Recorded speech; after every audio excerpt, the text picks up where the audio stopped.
Bonsoir et bienvenue à cette visioconférence de l'UPJB.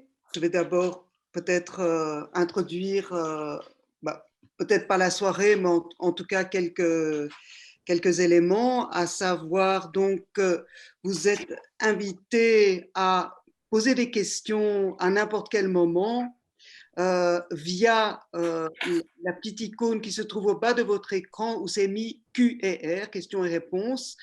Et après ces questions, mais je pourrais les lire et donc il pourra y avoir une sorte de dialogue. Je vous invite vraiment à essayer de faire attention de plutôt aller dans Q et R que dans converser.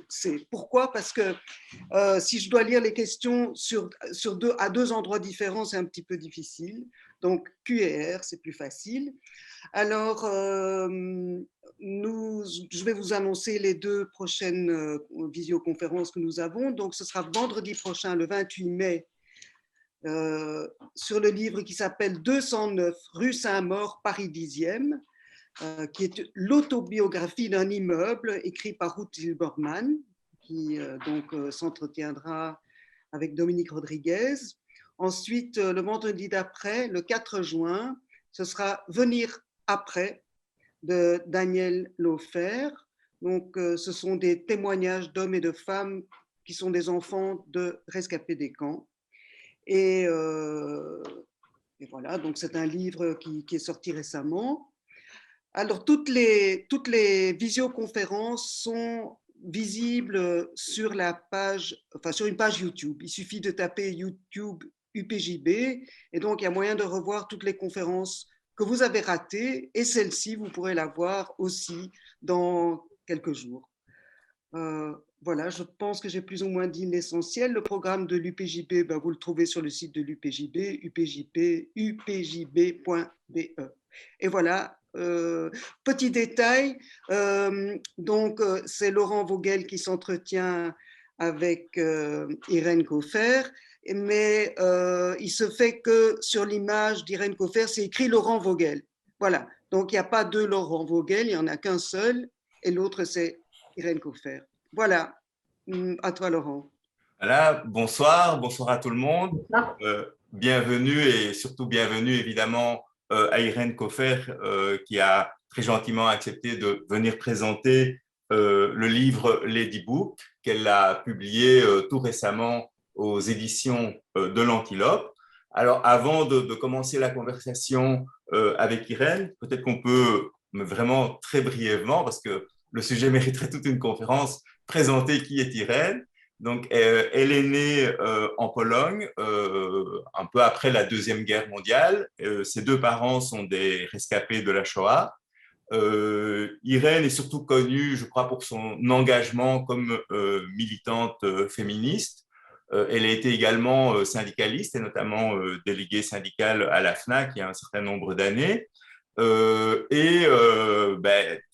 Depuis très longtemps, Irène écrit. Elle a participé à l'aventure de Pour dans les années 70, donc qui était un hebdomadaire où on était à la fois journaliste et militante.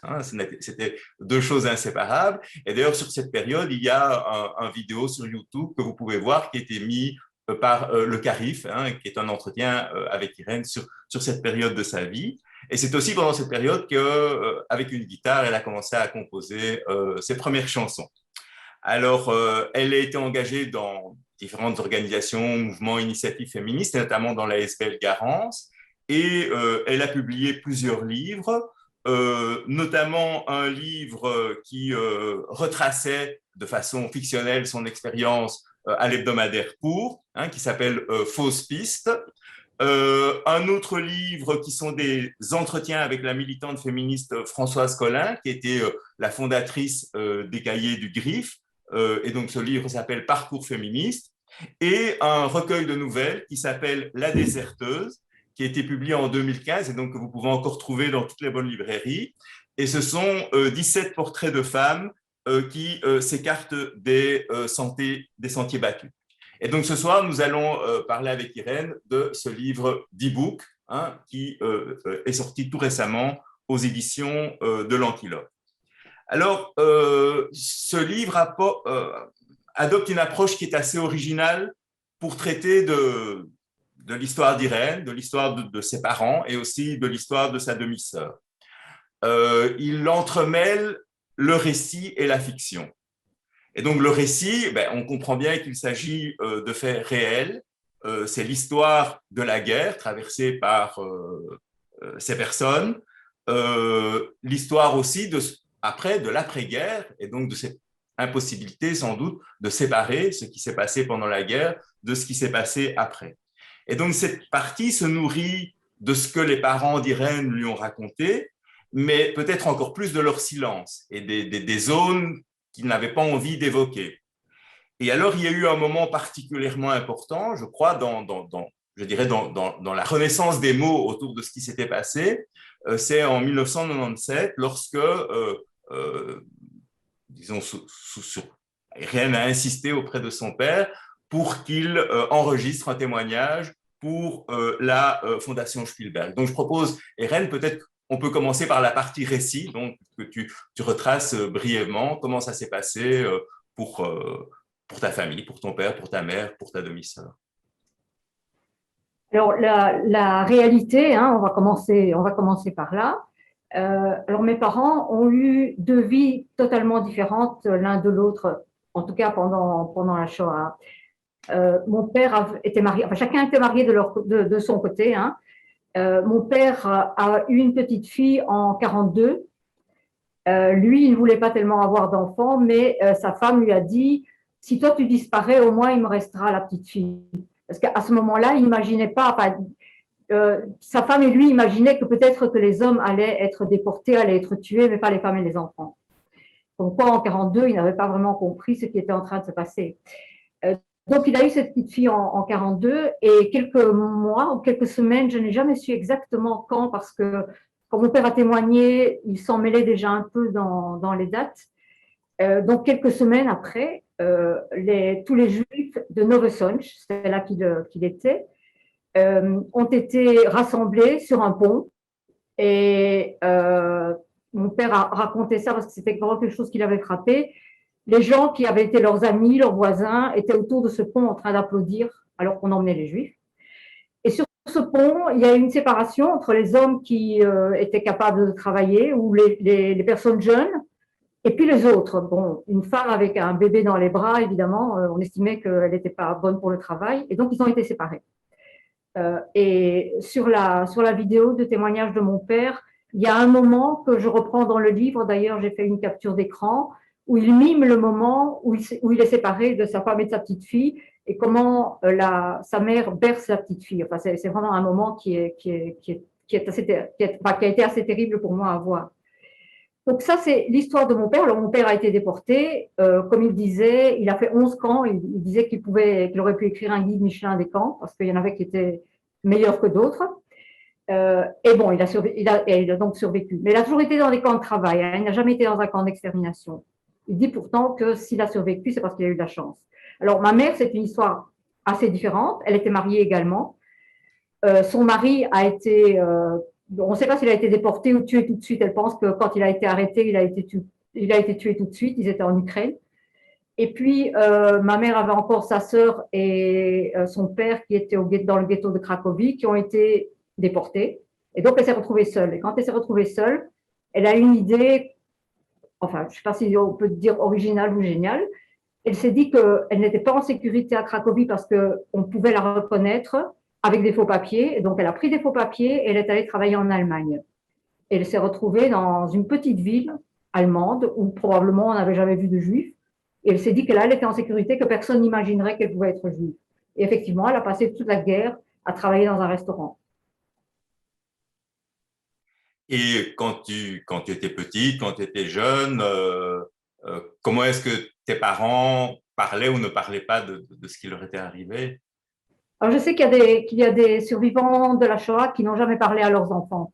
Mes parents, eux, ils parlaient beaucoup. Enfin, mon père parlait beaucoup, y compris à table, il racontait des histoires absolument atroces de ce qui s'était passé dans les camps, y compris pour me faire manger, parce c'était un peu difficile de me faire manger. Alors, il me racontait ce qu'il mangeait au camp. Bon, il enjolivait un peu, parce que je crois il paraît qu'un jour, il voulait me faire manger un œuf et il a dit Mais moi, j'avais un œuf frais tous les matins dans les camps, c'est sûr qu'il avait un œuf frais, pour me faire manger cet œuf. Et il paraît que je lui ai dit, quoi, un œuf tous les jours, mais c'est horrible. Bon, c'est dire, mais c'est quand j'avais 3-4 ans, hein, donc il en a parlé très très vite.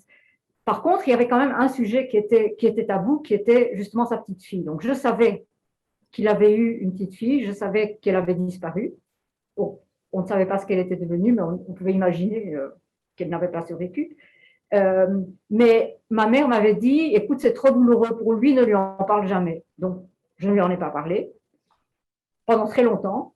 Et puis, il se fait qu'un jour, vraiment vers la fin de sa vie, j'ai eu besoin de savoir au moins comment elle s'appelait. Je ne savais même pas comment elle s'appelait parce que ma mère disait qu'elle ne savait pas. Donc, c'est dire que mes parents ne parlaient pas entre eux non plus. Et donc, un jour, j'ai demandé, j'étais au café avec mon père et je lui ai demandé comment elle s'appelait. Juste ça. Et il était tellement content que je lui pose la question. Et là, il a commencé à m'en parler. Mais j'ai quand même appris beaucoup de choses par le témoignage qu'il a fait pour la Fondation Spielberg. Et j'ai dû beaucoup insister pour qu'il témoigne parce que mon père ne parlait pas bien le français. Et donc, témoigner en français, c'était très, très difficile pour lui. Alors, il y avait des mots, enfin, flamand, pas tellement. Quand il parlait yiddish, il croyait qu'il parlait flamand. Hein. Donc, il y avait un peu de tout. Il y avait des mots allemands, il y avait des mots polonais, mais parler en français, c'était vraiment, vraiment dur. Mais j'ai beaucoup assisté et je suis vraiment contente d'avoir assisté. Alors, dans le livre, tu as évidemment cette base qui est la réalité que tu viens de résumer comme ça très rapidement, et tu as la fiction. Autrement dit, tu as une série de choses, et on ne tarde pas, je veux dire, n'importe quelle personne qui lit le livre ne tarde pas à s'apercevoir que, voilà, il y a des choses qui ne se sont pas réellement passées, et donc tu as construit ce livre avec comme un jeu de miroir dans lequel on a la réalité d'une part, la fiction de l'autre et des renvois constants entre les deux. Et dans la fiction, je crois qu'une caractéristique vraiment qui traverse tout le livre de la première à la dernière page, c'est l'humour. C'est quelque chose de constant, c'est quelque chose de très fort. C'est aussi évidemment quelque chose qui aide beaucoup à lire une histoire qui par ailleurs est tragique et dramatique. Et une fois que j'ai terminé la lecture du livre, j'ai vraiment eu l'impression que l'humour, c'était pas simplement une simple technique narrative dans ce livre, que c'était quelque chose de beaucoup plus important. Autrement dit, que l'humour faisait partie du sujet lui-même. C'était pas simplement une manière d'aborder le sujet. Et que c'est finalement une manière très juive d'affronter l'horreur. Et que même si l'on a tout oublié, il y a la très belle fable acidique que tu reprends au début de ton livre. Donc, même si on a tout oublié, on a oublié les lieux, on a oublié la langue, on a oublié l'histoire, on a oublié Dieu, l'humour peut être une manière finalement peut-être de vivre relié aux générations antérieures.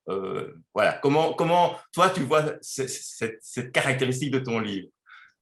Alors, c'est pas seulement la caractéristique de mon livre. Moi, quand j'écris, je ne peux pas m'empêcher d'y mettre de l'humour. Donc, même quand j'écris des choses très sérieuses, même sur mon blog, c'est vraiment une façon de m'exprimer. Et ça l'a toujours été, et je pense que c'est quelque chose que mes parents m'ont transmis. Hein. Donc, mon père, même quand il racontait des histoires horribles des camps, et il y mettait de l'humour. Et c'est cet humour juif où on se moque beaucoup de soi-même, on se moque aussi des dominants, mais on ne se moque pas d'autres dominés. Pour moi, l'humour, c'est vraiment quelque chose de… Quand on se demande est-ce qu'on peut rire de tout, je pense qu'il y a un rire qui est un rire humiliant pour d'autres, et puis il y a un rire qui est un rire salvateur. Et pour moi, l'humour juif est vraiment un humour salvateur. Alors, pourquoi l'humour en fait, moi, j'ai jamais eu beaucoup de liens avec le judaïsme, même si à l'école, j'ai suivi les cours de religion juive parce que mes parents voulaient quand même que je garde un lien. Mais je suis pas du tout, enfin, j'ai aucun lien avec la religion. Quand c'est le Nouvel An juif, je le sais même pas. Maintenant, le CDR, grâce à l'UPJB, au moins, je sais quand c'est, puisque j'y participe. Enfin, les années où on a pu le faire. Mais sinon, vraiment, je ne sais, j'ai pas vraiment de contact avec le monde juif. Je suis pas du tout dans la communauté juive. Mais pour moi, il y a 3 choses qui me relient au judaïsme. C'est la Shoah, c'est la musique. On a entendu Meine Ruhe Platz tout à l'heure. Et puis, c'est l'humour.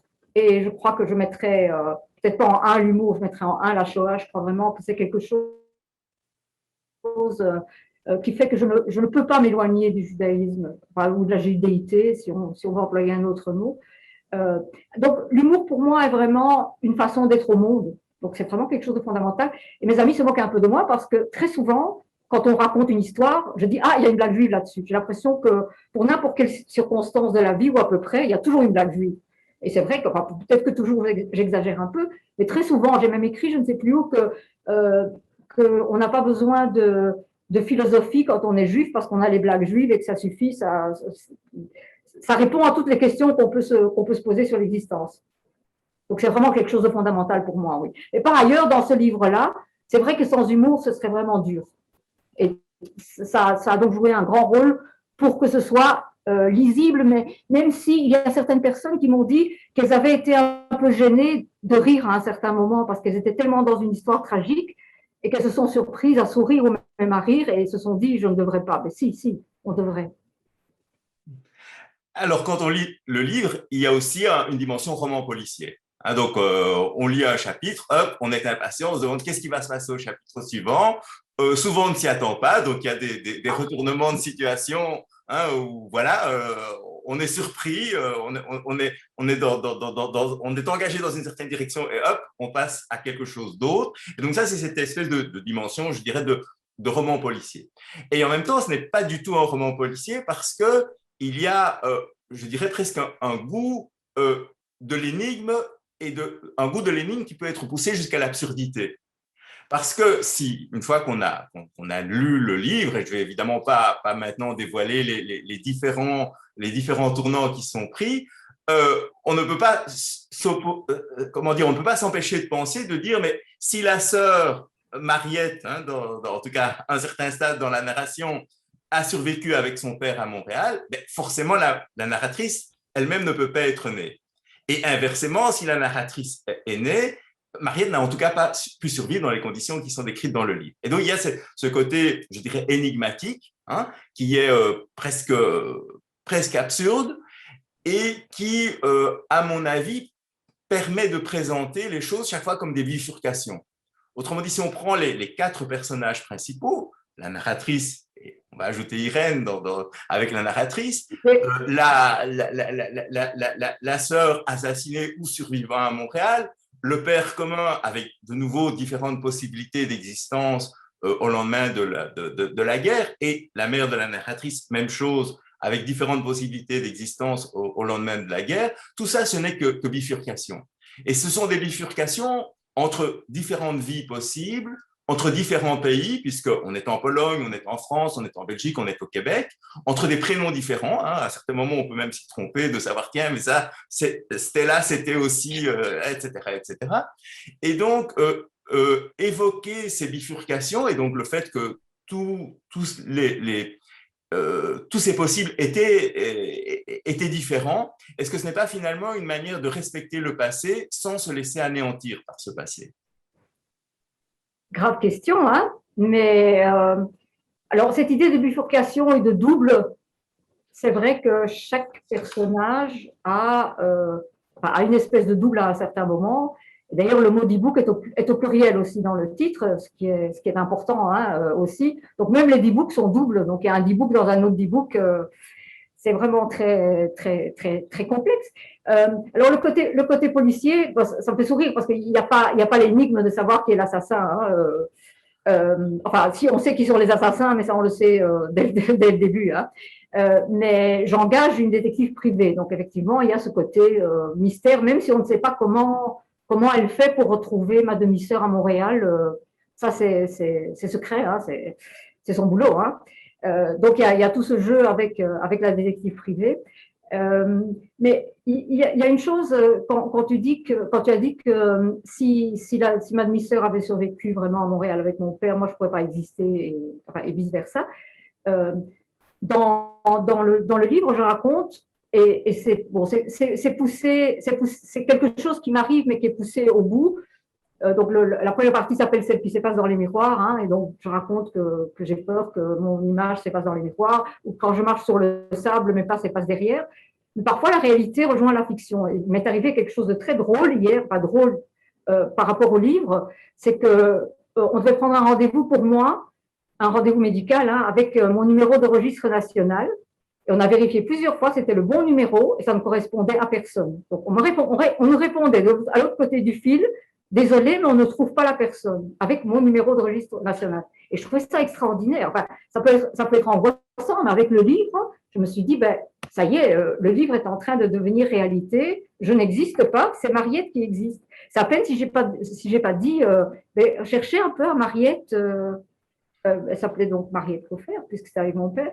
J'ai failli dire ça en me disant, bah, peut-être qu'ils vont trouver qu'en fait, le numéro de registre ne correspond pas à moi, mais à quelqu'un d'autre. C'est extraordinaire. Hein. Donc, parfois, tu vois, la réalité, ça rejoint quand même. Bon, alors, j'avais trouvé cette double vie pour mon père. Après, il a fallu que j'imagine comment je pouvais faire la même chose pour ma mère, puisqu'elle avait témoigné aussi. Donc, mon idée de départ était vraiment axée sur ma demi-sœur parce que c'est une histoire qui m'a d'autant toujours plus hantée que je ne pouvais pas en parler. Donc, je ne pouvais pas en parler avec ma mère parce qu'elle ne savait pas grand-chose et je ne pouvais pas en parler avec mon père puisque je pensais que c'était trop douloureux pour lui. Donc, le centre du livre, c'était ça. Et puis, quand j'ai terminé cette histoire-là, je me suis dit, mais ma mère existe aussi, donc je ne peux pas ne pas en parler du tout. Donc, il a fallu trouver un moyen qui ne soit pas trop artificiel pour l'introduire aussi. Je n'allais pas dire, bon, maintenant j'ai parlé de mon père, je vais aussi parler de ma mère, ça n'aurait pas été. Donc, il fallait trouver un lien entre les deux, et bon, je pense que je l'ai trouvé, oui.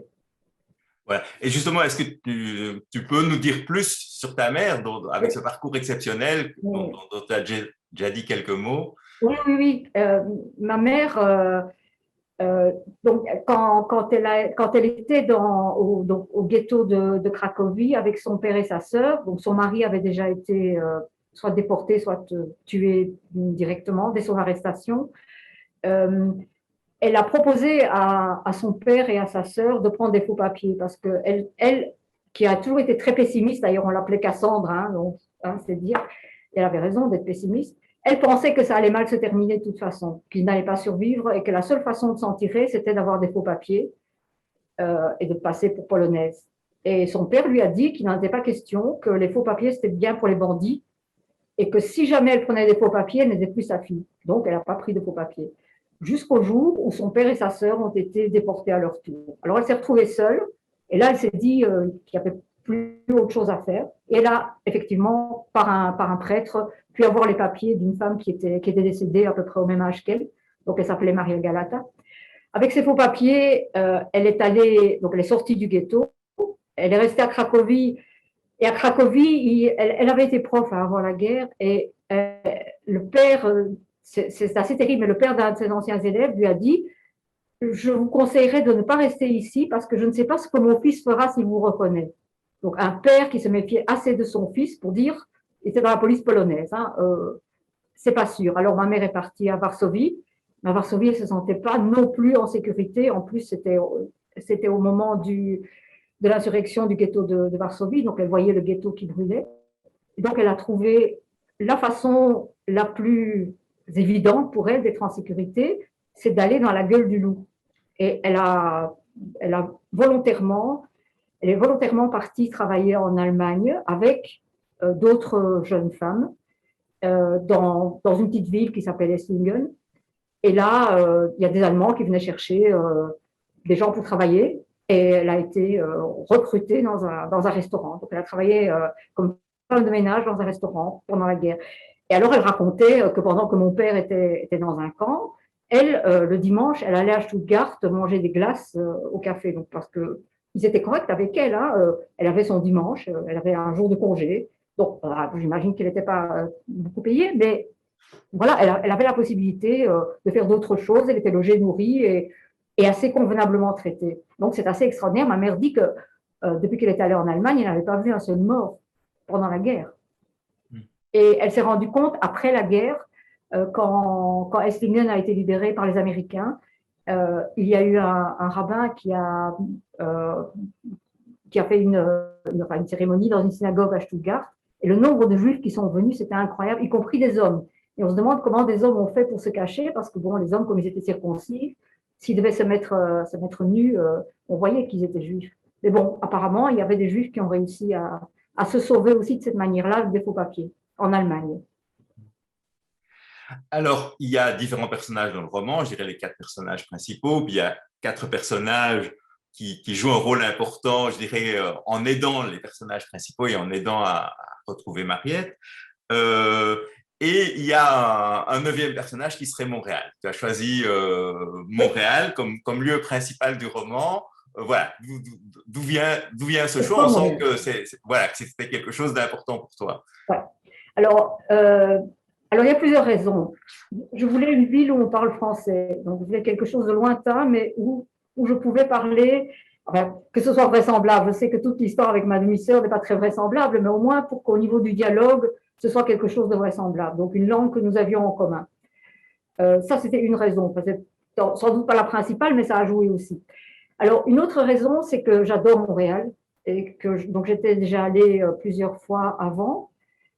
Et c'est vraiment, j'ai envie de dire, si je ne vivais pas à Bruxelles, je voudrais vivre à Montréal. C'est vraiment la ville que j'aime le plus, où je me sens le mieux.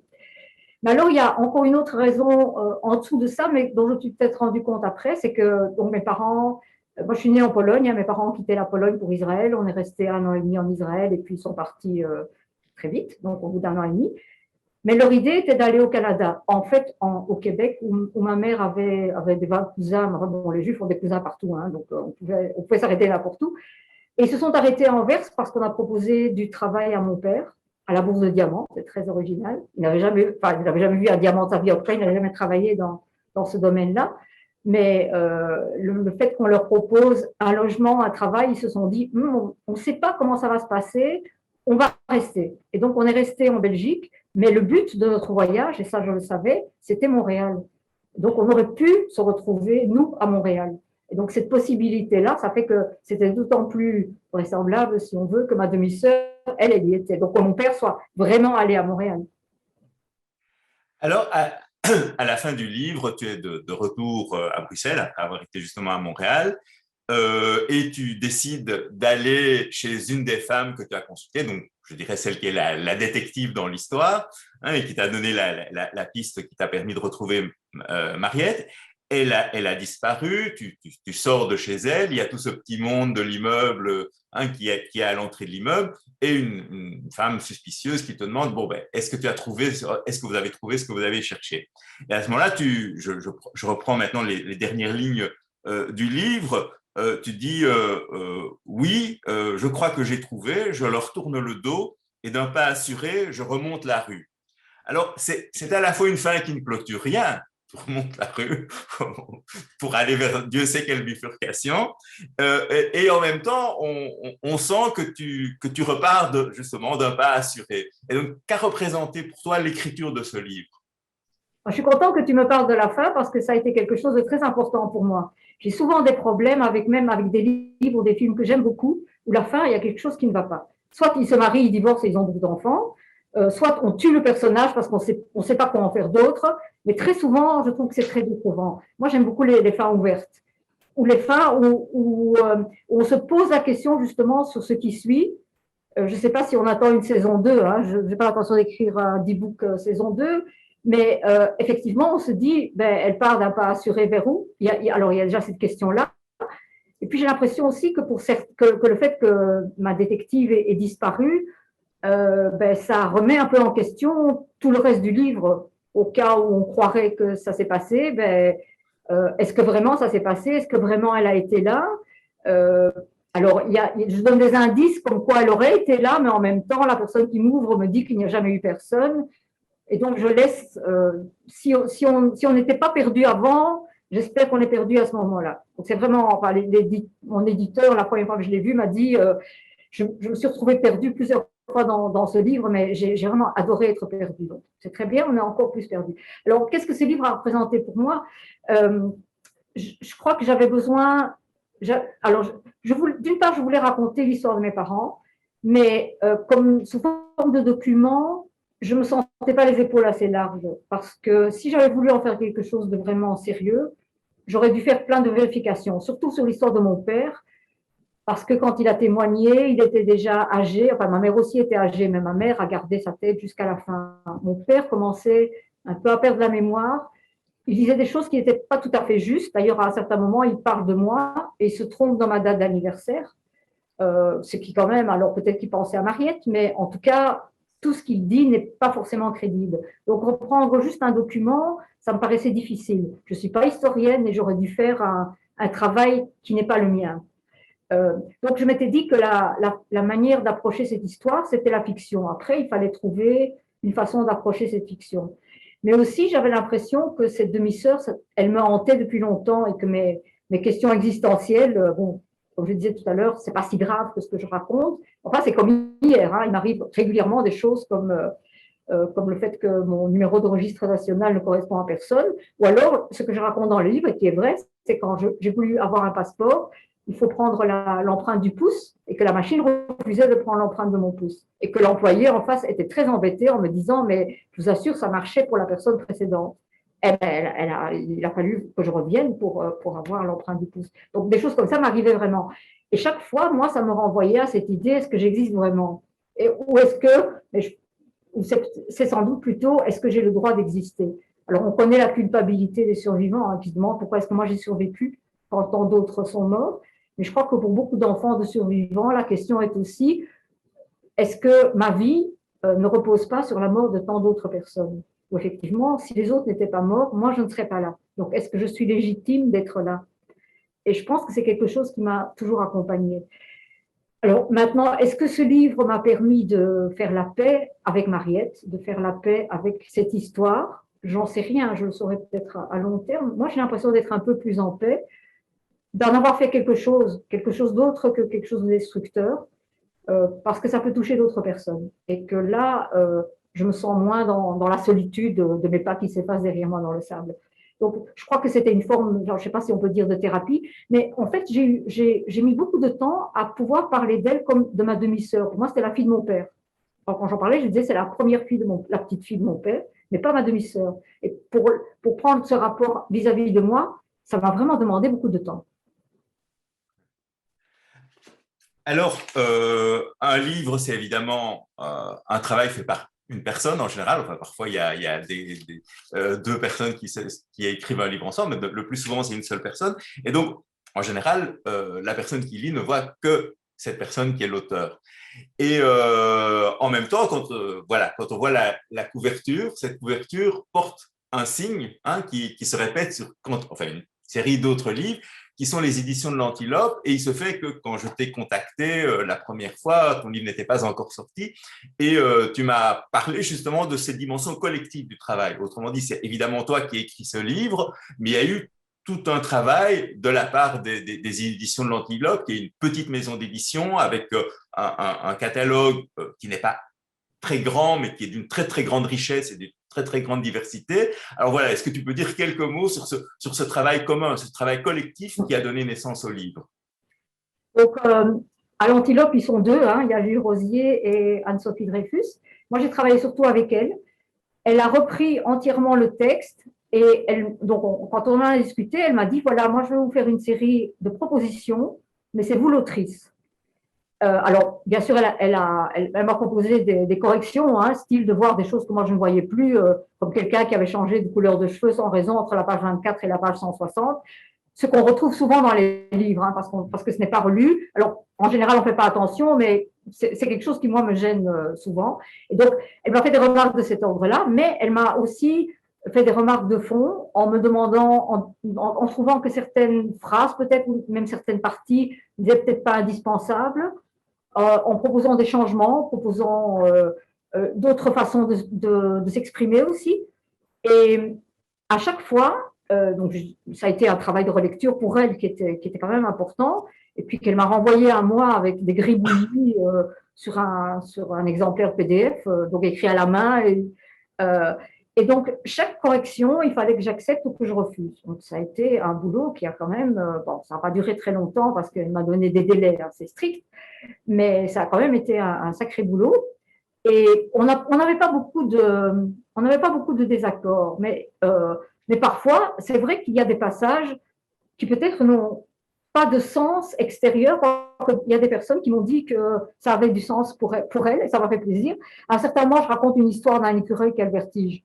Ça n'a absolument rien, enfin, ça n'a pas grand-chose à voir avec le reste du livre, mais c'est vraiment une histoire où je pourrais peut-être dire quelques mots sur ce qui s'est passé à Montréal. Donc, à Montréal, vraiment, là où j'étais, j'ai vu un soir deux écureuils qui se poursuivaient, et l'un des deux s'est arrêté brusquement, et il avait l'air vraiment terrorisé. Donc, dans ma tête, il avait tout à coup le vertige. Et cette histoire d'écureuil qui avait le vertige, ça m'avait tellement frappé, donc je raconte l'histoire. Elle n'est peut-être pas indispensable dans la totalité du livre, mais moi, j'y tenais vraiment. Et alors, j'ai dit à l'éditrice, pour moi, on ne touche pas à cette histoire. Elle a dit, oh, très bien, on garde l'écureuil, il a toujours le vertige. Et ça m'a fait plaisir parce qu'il y a une personne dans une autre rencontre qui m'a dit, ah, j'ai adoré l'histoire de l'écureuil qui a le vertige. On se dit, voilà, ça avait quand même un sens. Et pour moi, ça en a beaucoup. Voilà.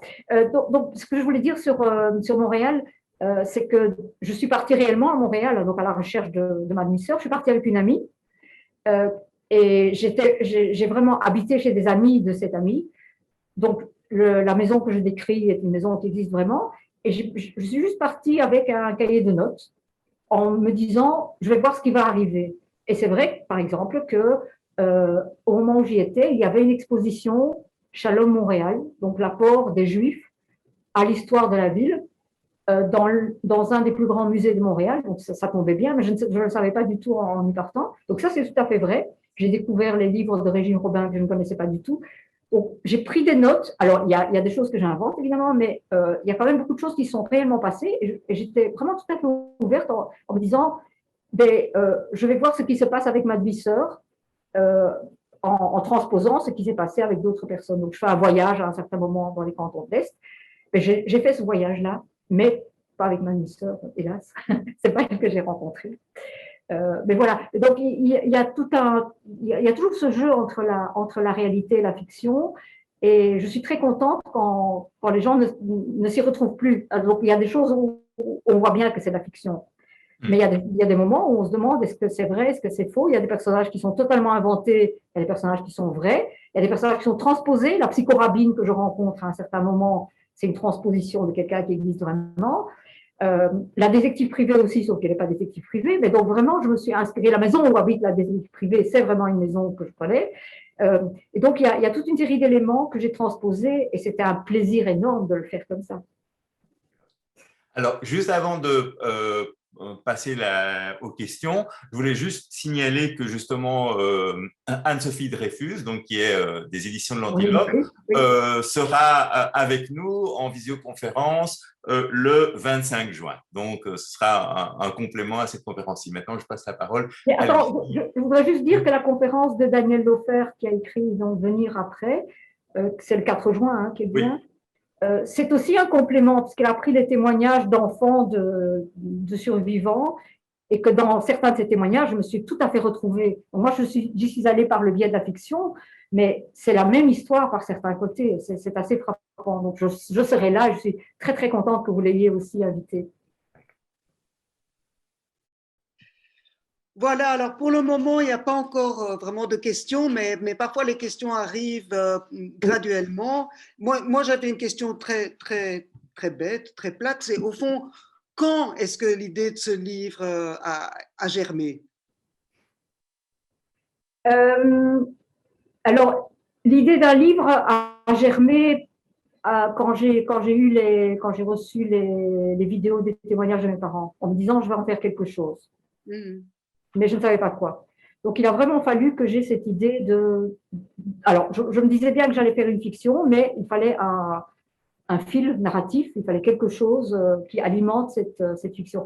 Alors, l'idée d'aller chercher ma demi-sœur à Montréal, je dirais que ça doit dater de 5-6 ans, quelque chose comme ça, en sachant que c'est un moment où j'ai arrêté de travailler dans mon âge canonique. Donc, il fallait aussi que j'ai du temps parce que même si j'ai continué à être très active après, en ayant un boulot qui n'était pas à plein temps, mais qui était quand même très prenant avec le militantisme en plus, on n'écrit pas. Alors, des nouvelles, on peut écrire le week-end pendant les vacances. Un roman, on n'écrit pas comme ça. Pour écrire un roman, et pour qu'il y ait une continuité, pour qu'il y ait une unité de style, une unité de langue à laquelle je tenais beaucoup, il faut avoir du temps devant soi et faire ça vraiment tous les jours. Et ça, il fallait que je travaille plus.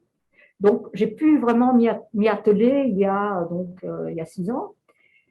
Mais j'y ai réellement travaillé, je dirais 3 ans à peu près, vraiment sur le livre.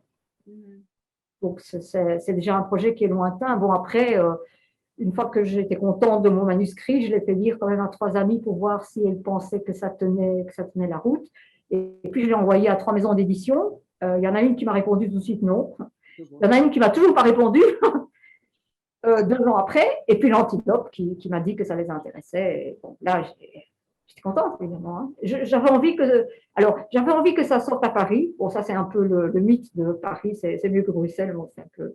Mais surtout, la maison d'édition où j'ai publié Déserteuse, donc le livre précédent, je trouvais que la maison d'édition n'avait pas vraiment fait son travail d'éditeur, d'éditrice, tout simplement en n'ayant pas de commentaires sur le texte. Hein, je ne parle même pas de la promo, c'est encore autre chose, ils n'ont pas fait non plus.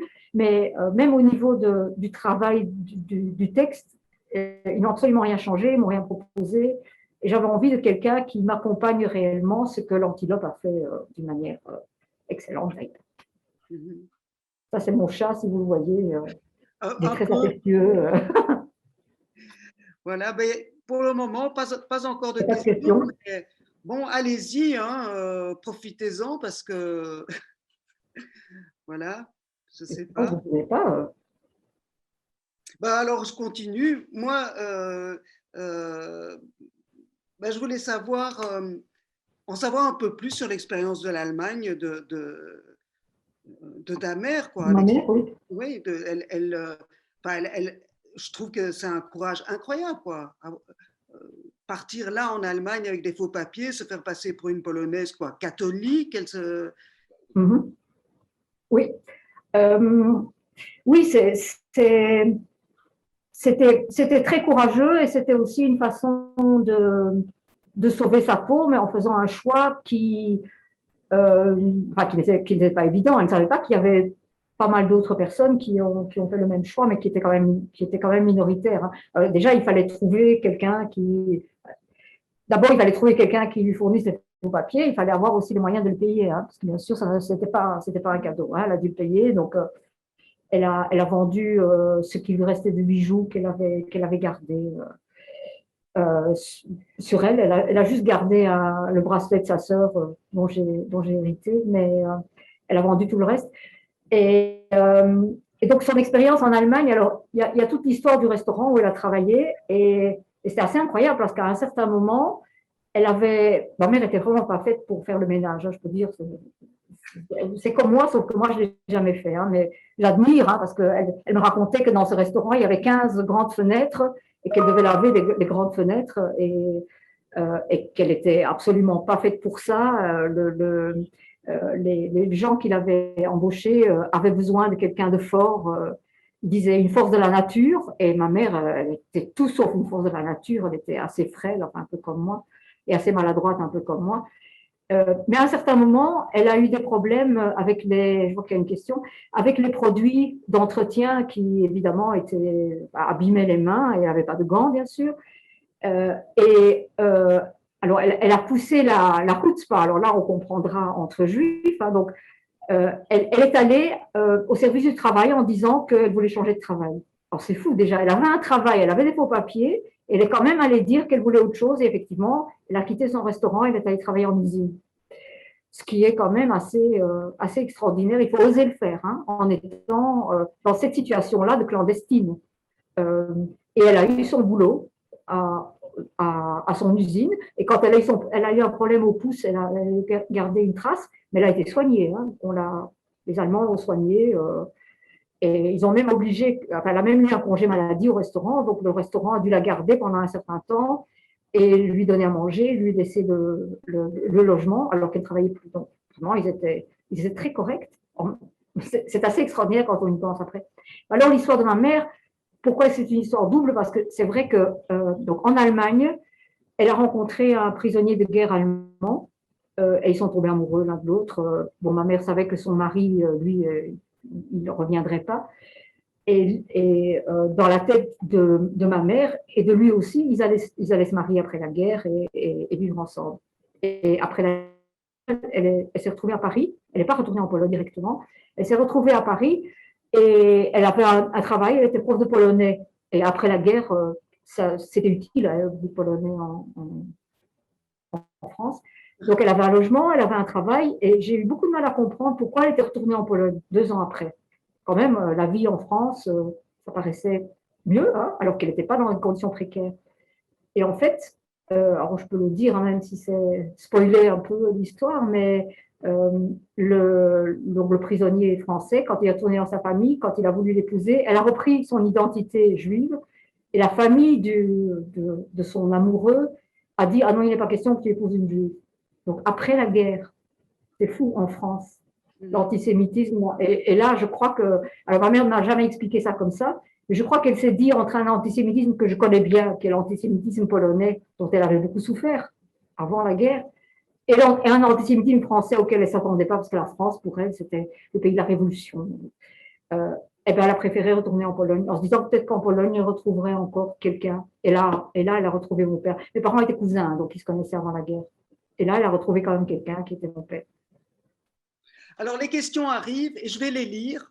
Alors, Oui. Première question, j'aimerais savoir si vos parents vous ont parlé yiddish.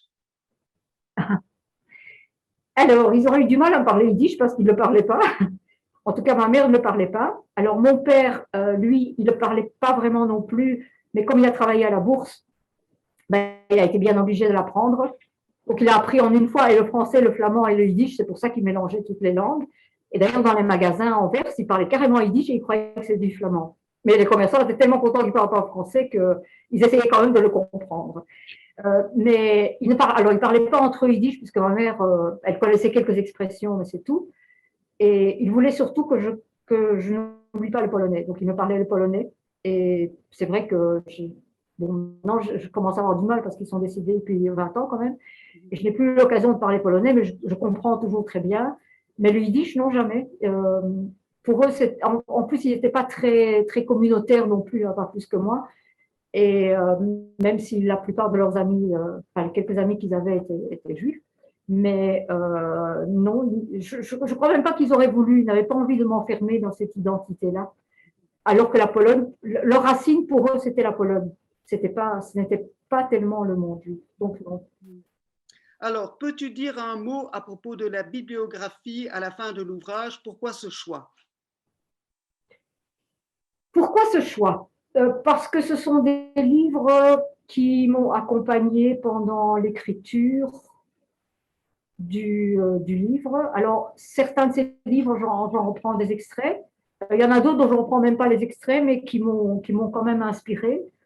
Ou par exemple, le livre de Nathalie Zaidé, qui a beaucoup travaillé, elle travaille beaucoup avec des enfants de survivants comme psychologue. Ça m'a beaucoup fait réfléchir. Et en même temps, c'est assez drôle parce que j'ai trouvé ces livres très intéressants dans tout ce qui était groupe de parole. Mais alors, ce qu'elle dit aux gens, c'est que ce qui peut les aider, c'est une forme de retour au judaïsme. Et moi, cette idée de retour au judaïsme, je trouvais ça absurde. Mais en fait, après, en relisant le livre, je me suis rendu compte que c'est exactement ce que j'avais fait. Donc, moi qui étais très loin du monde juif, en fait, il y a deux sujets dont j'étais toujours très loin dans ce que j'ai écrit. C'est le judaïsme et la famille. Et en fait, le bouquin, il parle de la famille et du judaïsme. Donc, j'ai quand même fait ce retour, même si je ne voulais pas le faire. Donc, je reprends des livres, soit qui m'ont inspiré, soit que je trouvais important à mettre en avant, comme le livre Si c'est une femme, qui est un peu le pendant, enfin, qui est beaucoup le pendant de Si c'est un homme, même si je n'en reprends pas des extraits, donc de Sarah Helm, qui a repris l'idée le livre de Primo Levi, mais qui raconte l'histoire du camp de Ravensbrück, donc du camp de femmes, parce qu'on en a beaucoup moins parlé des camps de femmes. Et c'est passionnant, c'est terrifiant aussi. Mais c'est un livre qui m'a beaucoup accompagnée pendant l'écriture du livre. Donc j'ai pris vraiment des livres soit qui m'avaient inspiré, soit que je trouvais important à mettre en avant. Alors, je lis la suite. Bonsoir, pas vraiment de questions, mais un vrai merci à Irène pour ce livre que je n'arrête pas de partager depuis que je l'ai lu. Je suis super contente d'apprendre qu'il y aura aussi une rencontre avec Daniel Laufer. J'ai lu venir après avant d'e-book, ce qui m'a permis d'apprécier encore plus la finesse à tout niveau du point de vue du livre d'Irène. Je ne cite pas le livre de Daniel d'ailleurs parce qu'il est paru après le mien, donc je ne savais pas qu'il existait. Voilà, il J'ai pris contact avec elle. Hein. Oui. Oui, et je lui ai dit que je parlerai de son livre chaque fois que j'en aurai l'occasion. Très bien. Je suis curieuse de ce Et qu'elle pensera si elle lit mon livre. Ouais. alors, une question.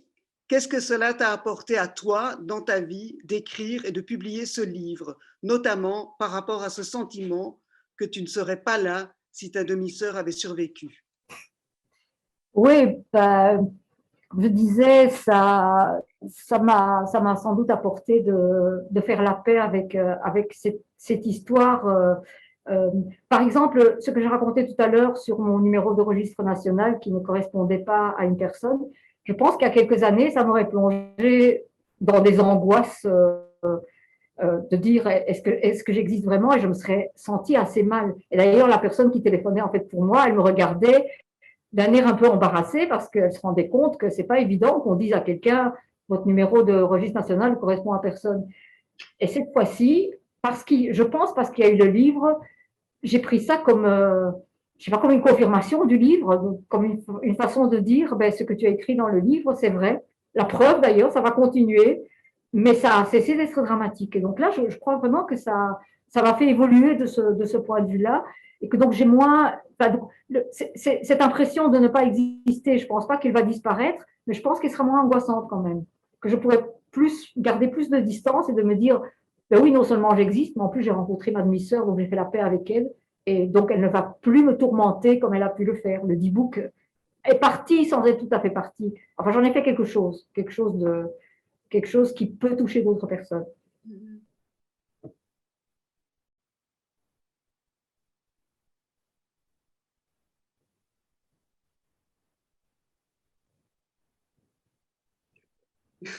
Voilà, un ange passe. Un an, je passe, oui. Un D-book, oui.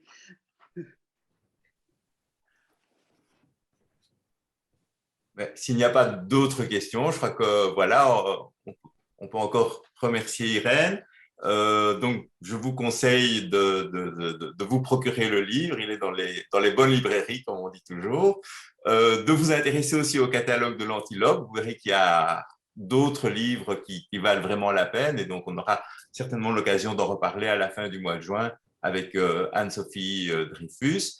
Et voilà, un grand merci à tout le monde. Et donc, le cycle de conférences va continuer vendredi prochain et tous les vendredis du mois de juin. Et comme toutes les conférences, celle-ci sera mise en ligne dans quelques jours sur la page YouTube de l'UPJB. Et donc, vous pouvez la faire découvrir aussi à d'autres personnes autour de vous.